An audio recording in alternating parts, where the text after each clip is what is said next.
నిన్న ఇంత ముందు హీరో నాగచైతన్య గారిని కలిసినారు కదా, అప్పుడు మా ఇంత బాగా ఆయన చేతులతోనే చేపల పులుసు వండుతారని మాట ఇచ్చినాడు.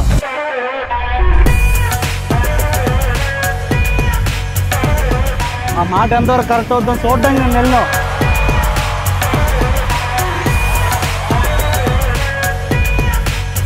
వండాడా అర్థం మాలాగే కర్రలపోయి వెలిగించేసి దాని మీద మట్టి తగ్గెట్టి అందులో నూనె వేసి ఇంకో పక్క ఉప్పు వరగుండ పసుపు గుండ బాగా చేప మొక్కలు పట్టించి ఈలో బాగా హీట్ అయిపోయి నూనెలో చేప మొక్కలు వేసి అందులో చింతపండు పులుపు పిడిగించి పులిసెట్టినాడు.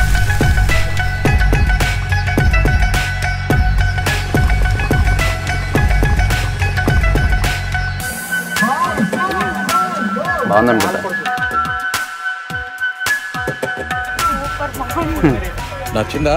కొంతసేపటికి మూకుడు తీసి సలసలసలు మరుగుతున్న పులుసులో కొత్తిమీర వేస్తుంటే అబ్బా ఆ వాసనకే నోరు ఊరిపోయేదంటే చాలా బాగుంది. పక్కన బాగోపోతే ఏం అనుకోమాకండి. ఫస్ట్ టైం మాలాగా మారడానికి ఆ మనిషి ఎంత కష్టపడుతుండో దానికి 100 ఫలితం రావాలని రోజు ఆ దుర్గాబాబాని నేను మొక్కుతాను.